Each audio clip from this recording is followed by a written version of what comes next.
Hello everyone, welcome to aspirant exam study. मैं विजय ठाकुर अपने channel पर आप सभी का स्वागत करता हूं। कुछ बच्चों के मैसेज आए थे कि सर बीपीएससी सेकंड फेज़ के लिए कुछ बता दीजिए, वीडियो बना दीजिए। तो उन्हीं के लिए वीडियो लेके आया हूं मैं। प्लीज़ ध्यान से देखिएगा लास्ट तक, और चैनल पर न्यू तो प्लीज़ सब्सक्राइब कर दीजिएगा। बीपीएससी बिहार शिक्षक भर्ती का फेज़ 2 जैसे कि वैकेंसी और डेट, नोटिफिकेशन सारी चीज़ें आ गई हैं। फाइनल नोटिफिकेशन अभी नहीं आया है जिससे मैं पता चले कि किसको लेंगे, वो किसको नहीं लेंगे। और मैं मतलब सीटेट का है कि अपेयरिंग्स वाले ले लिए जाएंगे कि नहीं लिए जाएंगे। तो देख लेते हैं आगे वीडियो में, देखिएगा क्या होता है। अभी बता दूं कि 6 से 8, 9 से 10, 11 से 12 की वैकेंसी के लिए है ये। प्राथमिक वैकेंसी इसमें नहीं है फेज़ 2 में। और इसकी एलिजिबिलिटी क्या होगी, वेतन कितना मिलेगा आप लोगों को, सिलेबस क्या है इसका, एग्ज़ाम पैटर्न क्या है, और सबसे बड़ा क्वेश्चन सीटेट में कितने नंबर वाले पास इसमें बैठ सकते हैं। मैं आपको बता दूं, इसमें सीटेट फर्स्ट की बात नहीं हो रही है, सीटेट सेकंड की बात हो रही है, जूनियर में आप पास हैं कि नहीं। और उससे रिलेटेड सारी जानकारी दूंगा मैं। तो चैनल को ध्यान से वीडियो देखिएगा आज की क्लास, और चैनल पर नहीं तो प्लीज़ सब्सक्राइब कर दीजिएगा। चलिए मैं आपको सबसे पहले वेतन दिखाता हूँ कि वेतन कितना है। चलिए सबसे पहले मैं आपको वेतन बताता हूँ कि 6 से 8, 8 से 9, 10, 11, 12 कितना है पूरा ये 12वीं तक। तो देख सकते हैं, सबसे पहले थर्ड पे देखिए कुल कितना है विद्यालय अध्यापक, ये आया है। उसके बाद देखिए लास्ट, देखिए आप कितना उनकी ग्रॉस सैलरी बन रही है, 49। ये 6 से 8 वालों का है। उसके ऊपर देखिए 9 से 10 वालों का है ये 53,970 महीने का। और 11-12 वालों का देखिए 55,610 पर मंथ की सैलरी है ये। अपडेटेड है ये। और इसमें एचआरए सब देख सकते हैं कितना, बेसिक 32, 31, 28 है। और कितने नंबर ऑफ टीचर्स हैं, भर्ती है ये दे रखा है आपका। और 13,440 डीए, अकॉर्डिंग टू पोस्ट आपका डीए भी है। तो मेन तो हमारा वेतन है जिसके देख के हम जाते हैं। और 49, 53, 55 बहुत है, कम नहीं है, एक अच्छा चांस है आपके लिए। चलिए मैं बताता हूँ आपको शुद्ध वेतन कितना मिलेगा। वो तो मैंने आपको ग्रॉस बता दिया था। चलिए देखिए 1 से 5 वाले जो हैं उनका जो वेतन है 44,130 बनेगा। बट उन्हें कट पीट के कितना मिलेगा, 40,630। उसी तरह 6 से 8 वालों का देख लीजिए। 6 से 8 वालों का जो वेतन बनेगा वो 49, लगभग 50 समथिंग मैंने वहाँ बताया था आपको। तो लेकिन कट पीट के 45,130 तक बनेगा उनका। उसके बाद देख लीजिए 9 से 10 वालों का, वो 53 समथिंग है, लेकिन कट पीट के मतलब 4-4 हज़ार आप कम कर लीजिए अपने मन से ही उसमें, आपका जो कट पीट के मिलेगा। और 11 से 12 जो है उनको 51,000 तक मिलेगा। और उनकी टोटल सैलरी 55,610 के आसपास है, जैसे देख सकते हैं आप। तो ये सैलरी की बात होगी। चलिए मैं बताता हूँ कि इसमें एलिजिबल कौन कौन है और सीटेट मार्क्स कितने चाहिए कितने नहीं चाहिए। सबसे पहले सीटेट मार्क्स ही बताता हूँ आपको जो महत्वपूर्ण है इसमें, सेकंड जूनियर की। इसमें सबसे पहले मेल की बात करेंगे। ये सीटेट 2 का है, सीटेट फर्स्ट का नहीं है। सीटेट इसमें 2 मांगा गया है। सीटेट फिर 2 जूनियर में जो पास है उनके लिए। तो उनके लिए देख लीजिए, जो बिहार के बाहर के निवासी उनके लिए पहले बताता हूँ। अगर वो मेल हैं और आउट ऑफ बिहारी हैं तो ये उनको हर फील्ड के लिए 90 नंबर चाहिए। ये समझ लीजिए आप अपने राज्य के निवासी हो तो आपको अपने राज्य में आपकी सारी कैटेगरी में सबका फ़ायदा मिलेगा, बॉयज़ में बता रहा हूँ। और लेकिन आप आउट ऑफ स्टेट जाओगे अपने, तो आपको 90 चाहिए जो जनरल के लिए होता है। और उसके बाद बिहार निवासियों के लिए जनरल के 90 होगा। और जो ओबीसी उनके लिए 82 होता ही है। और एससी एसटी के लिए 75। उसके बाद अगर हम बात करें फीमेल के लिए, तो फीमेल के लिए भी कुछ ऐसा ही है कि अदर स्टेट की हैं उनके लिए सब कैटेगरी में 82 ही रहेगा, चाहे वो जनरल फील्ड से आए, चाहे ओबीसी हो, चाहे एससी एसटी हो। लेकिन जो बिहार के लोकल हैं और वो जनरल ओबीसी में हैं, तो उनके लिए जो देख लीजिए 82 जनरल के लिए पास हो गए, फीमेल के लिए बता रहा हूँ। ओबीसी के लिए 82 है, और एससी एसटी के लिए 75 है, और पीएच वालों के लिए भी 75 ही लगभग है। तो ये है कुछ जो सीटेट 2 में इतने मार्क्स होने चाहिए, तभी आप फॉर्म भर सकते हो। 3 तारीख से स्टार्ट हो जाएगा और 7 दिसंबर के बाद पेपर स्टार्ट है। तो बहुत कम टाइम दिया है इन्होंने।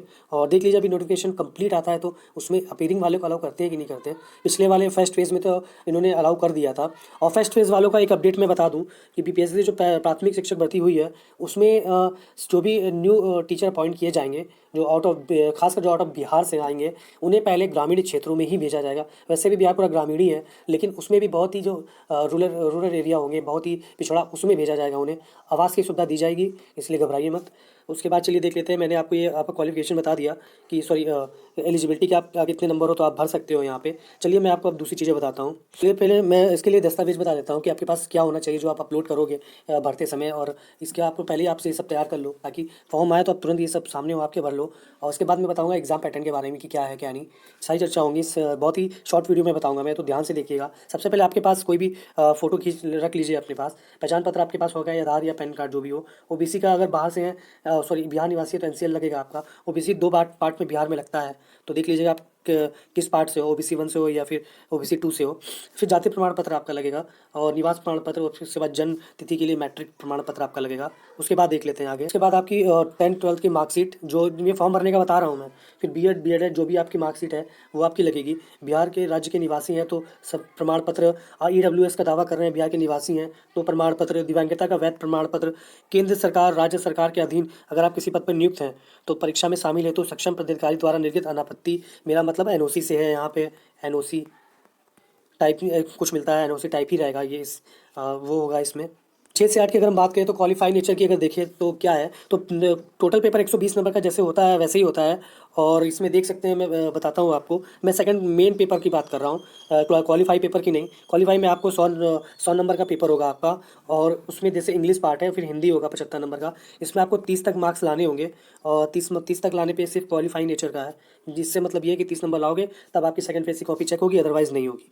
उसके बाद सेकंड की बात करें हम तो सेकंड 120 नंबर का होता है, जिसमें 40 नंबर आपके करंट अफेयर और जीके जीएस दुनिया भर की चीज़ें पड़ी रहती हैं। 80 में आपका मेन सब्जेक्ट होगा, जैसे आप कौन कौन सा सब्जेक्ट मैं बता दूंगा अभी।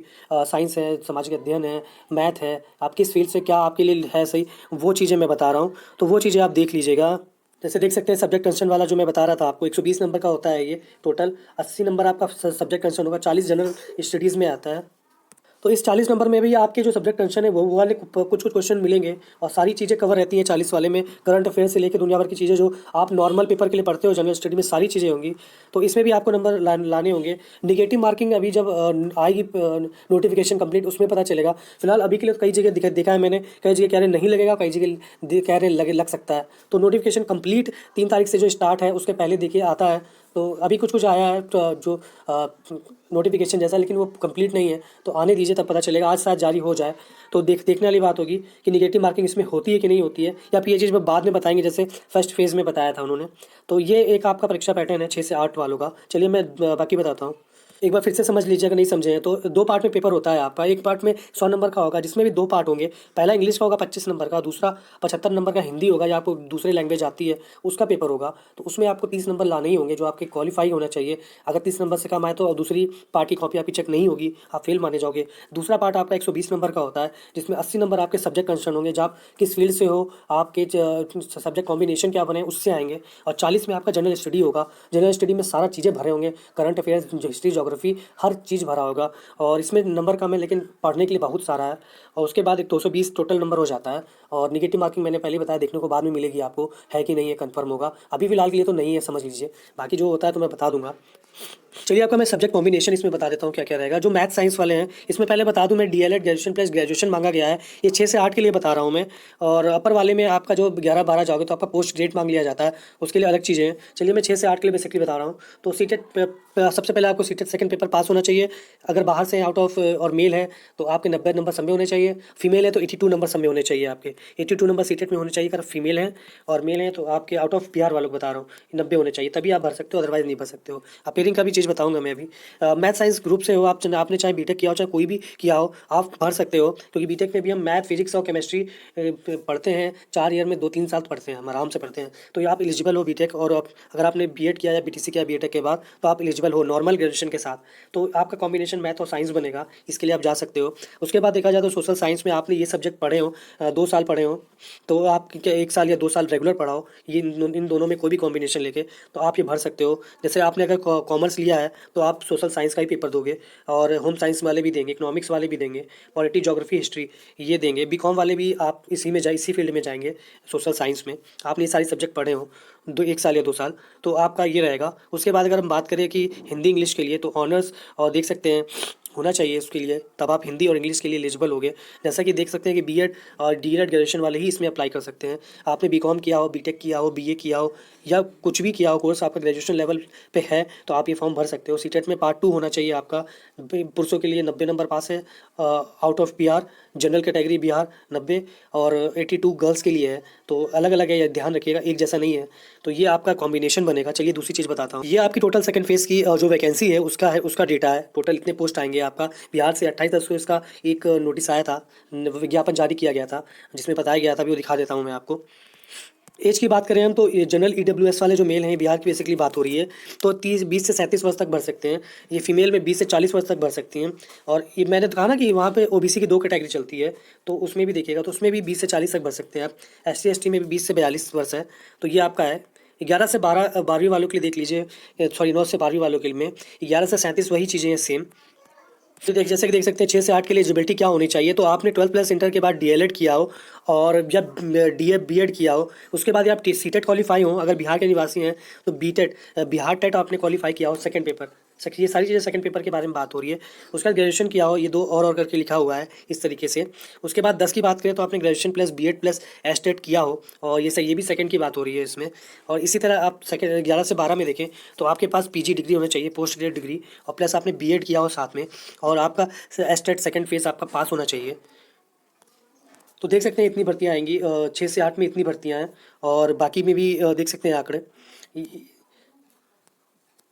तो ये भर्ती है जो आपकी टोटल नंबर ऑफ पोस्ट बता रहा हूँ मैं। एक अच्छा मौका है सभी के लिए। फॉर्म की बात करें तो जैसे देख सकते हैं 3 नवंबर से अप्लाई शुरू हो जाएगा, और 3 नवंबर यहीं पे मैं आपको सीटेट का बता दूंगा। 3 नवंबर से शुरू है, 14 नवंबर तक फॉर्म भरे जाएंगे। उसका फी पेमेंट भी इसी दिन आपको करनी है। लास्ट डेट एग्जाम देखिए, डेट का 7 से 10 दे रखा है, ये बढ़ सकती है डेट, क्योंकि उन्होंने उसमें बता रखा है कि ये बढ़ाई भी जा सकती है। तो आप फॉर्म भरिए, उसके बाद देखते हैं। सीटेट देखिए, सीटेट अगर इन डेट के पहले आ जाता है तो वो अलाउ हो जाएगा सीटेट का नोटिफिकेशन। अगर नहीं आता है तो बहुत मुश्किल हो जाएगी इस बार सीटेट अपेयरिंग वालों के लिए खासकर। और देखिए क्या होता है जो भी नोटिफिकेशन में, क्योंकि BPSC हमेशा सरप्राइज़ देता है। पहले फेज़ में देख सकते हैं हर दिन वो नया नया नोटिस लेके आते थे, तो इस सेकंड में भी हो सकता है लेके आएंगे। पेपर इस बार फ्रेंडली होगा, उन्होंने पहले कह रखा है। पहले प्रथम की तरह नहीं होगा कि वो कुछ भी दे देंगे और टफ बना के। पेपर फ्रेंडली होगा, और अपेयरिंग वालों पर यही है कि अपेयरिंग 3 नवंबर के पहले सीटेट का नोटिफिकेशन आ जाता है तो 100% अलाउ होंगे वो। अगर नहीं आता है तो फिर वो BPSC के ऊपर डिपेंड करता है वो ले रहे हैं कि नहीं ले रहे हैं, तो वो चीज़ें डिपेंड होती है। लेकिन अपेयरिंग वालों को लेना चाहिए, ये मेरा मानना है। ये जो नोटिस आई थी, सूचना आई थी बिहार बोर्ड की शिक्षा सेवा आयोग की तरफ से, जो कहा गया था 6 से 8, 9 से 10 एवं 11-12 पिछड़ा अति वर्ग, पिछड़ा कल्याण, मैंने कहा ना OBC के 2 हैं इसमें, पिछड़ा वर्ग फिर अति पिछड़ा वर्ग, और उसके बाद उच्च माध्यमिक में देख सकते हैं 3 से 11। ये आपका बताया गया था कि 3 11 से स्टार्ट होगा, 14-11 तक जाएगा। यही आपकी लास्ट डेट भी होगी पे की, और उसके बाद नहीं बढ़ेगा। फिर 7 से 10 दिसंबर में आपका एग्ज़ाम शुरू हो जाएगा। उपयुक्त तिथियों में बदलाव हो सकता है, जैसे कि इसमें देखिए नीचे लिखा है, तो इसमें बदलाव भी किए कर सकते हैं वो। ज़रूरी नहीं है कि वो 3 ही को दें, हो सकता है कि डिले करना हो तो आपको 1-2 दिन नोटिस मिल जाएगा अगर वो 3 को जारी नहीं करेंगे, क्योंकि वो भी चाहते हैं ज़्यादा से ज़्यादा स्टूडेंट भरें फॉर्म, जिस तरह से वो पहले में उन्होंने अलाउ किया था। तो देखने वाली बात होगी क्या होता है। तो चैनल पे बने रहिए, जैसा होगा मैं अपडेट बताता रहूँगा। अगर वीडियो ठीक लगे तो प्लीज़ सब्सक्राइब कर दीजिएगा और लास्ट तक देखिएगा। जो मोटा मोटा इसमें था इंपॉर्टेंट, वो मैंने आपको बताने की कोशिश की है सेकंड फेज से रिलेटेड, ताकि आप आराम से समझ लें कि वैकेंसी है क्या और इसमें क्या क्या मिलेगा और क्या चीज़ें हैं। तो चैनल पर आज के लिए इतना ही, मिलते हैं नेक्स्ट वीडियो में बहुत जल्दी। धन्यवाद।